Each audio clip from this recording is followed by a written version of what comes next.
Mark chapter 14. It was now 2 days before Passover and the festival of unleavened bread. The leading priests and the teachers of religious law were still looking for an opportunity to capture Jesus silently and kill him. But not during the Passover celebration, they agreed, or the people may riot. Meanwhile, Jesus was in Bethany, at the home of Simon, a man who had previously had leprosy.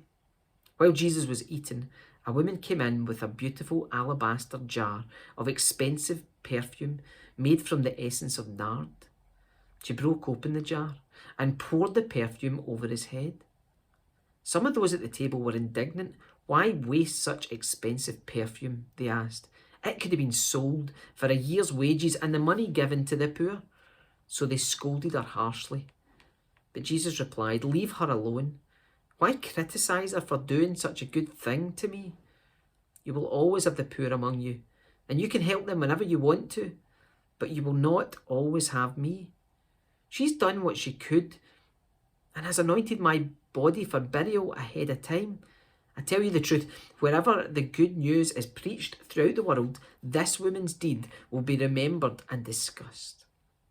Then Judas Iscariot, one of the 12 disciples, went to the leading priests to arrange to betray Jesus to them.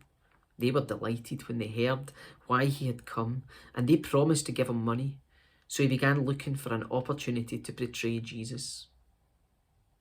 On the first day of the festival of unleavened bread, when the Passover lamb is sacrificed, Jesus' disciples asked him, "Where do you want us to go to prepare the Passover meal for you?"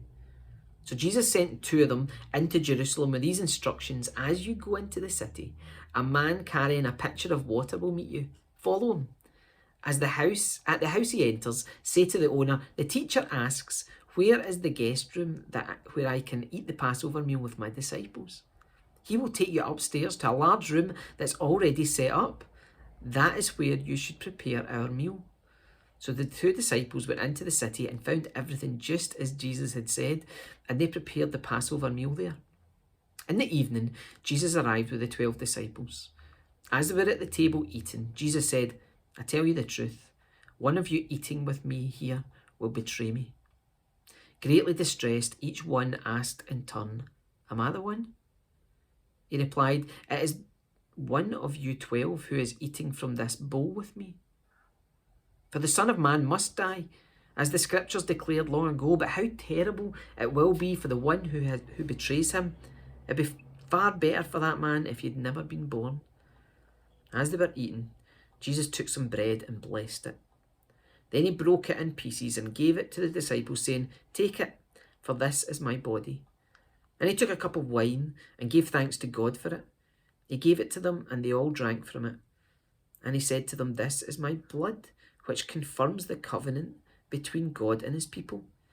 It is poured out as a sacrifice for many. I tell you the truth, I will not drink wine again until the day I drink it new in the kingdom of God." Then they sang a hymn and went out to the Mount of Olives.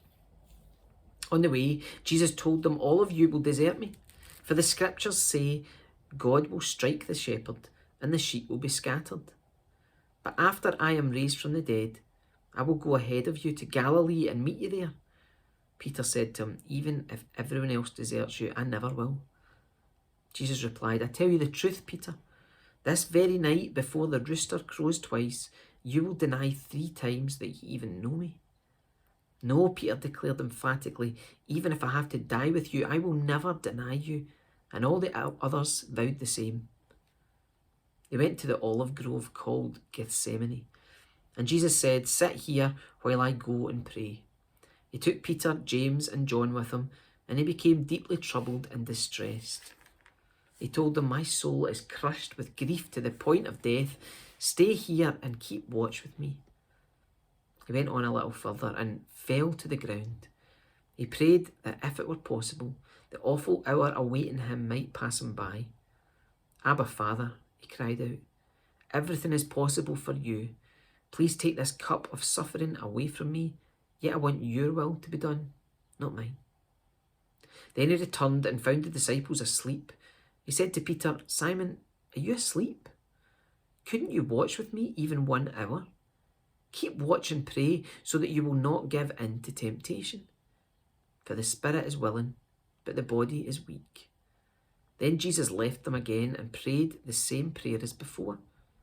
When he returned to them again, he found them sleeping, for they couldn't keep their eyes open, and they didn't know what to say. When he returned to them the third time, he said, "Go ahead and sleep. Have your rest, but no, the time has come. The Son of Man is betrayed into the hands of sinners. Up, let's be going. Look, my betrayer is here." And immediately, even as Jesus said this, Judas, one of the 12 disciples, arrived with a crowd of men armed with swords and clubs. They'd been sent by the leading priests, the teachers of religious law, and the elders. The traitor, Judas, had given them a prearranged signal. "You will know which one to arrest when I greet him with a kiss. Then you can take him away under guard." As soon as they arrived, Judas walked up to Jesus. "Rabbi," he exclaimed, and gave him the kiss. Then the others grabbed Jesus and arrested him. But one of the men with Jesus pulled out his sword and struck the high priest's slave, slashing off his ear.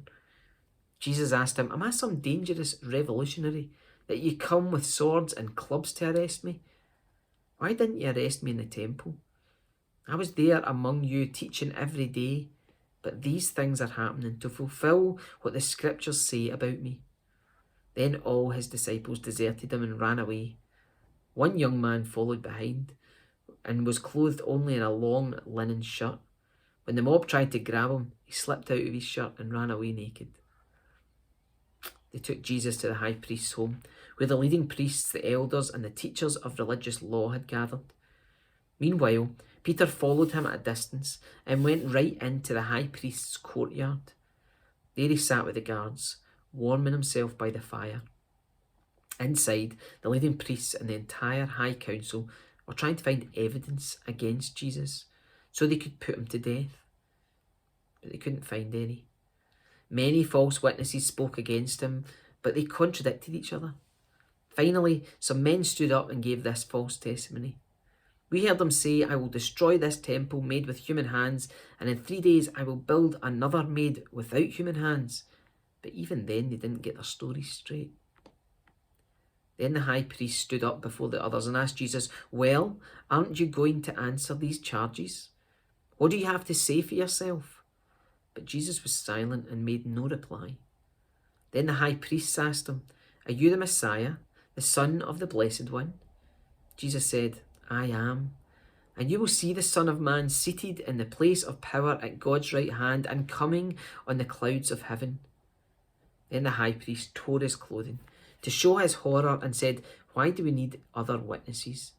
You have all heard this blasphemy. What is your verdict?" "Guilty," they all cried. "He deserves to die." Then some of them began to spit at him, and they blindfolded him and beat him with their fists. "Prophesy to us," they jeered, and the guards slapped him as they took him away. Meanwhile, Peter was in the courtyard below. One of the servant girls who worked for the high priest came by and noticed Peter warming himself at the fire. She looked at him closely and said, "You are one of those with Jesus of Nazareth." But Peter denied it. "I don't know what you're talking about," he said, and he went out into the entryway. Just then, a rooster crowed. When the servant girl saw him standing there, she began telling the others, "This man is definitely one of them." But Peter denied it again. A little later, some of the other bystanders confronted Peter and said, "You must be one of them, because you're a Galilean." Peter swore, "A curse on me if I'm lying. I don't know this man you're talking about." And immediately the rooster crowed the second time. Suddenly, Jesus' words flashed through Peter's mind. "Before the rooster crows twice, you will deny 3 times that you even know me." And he broke down and wept.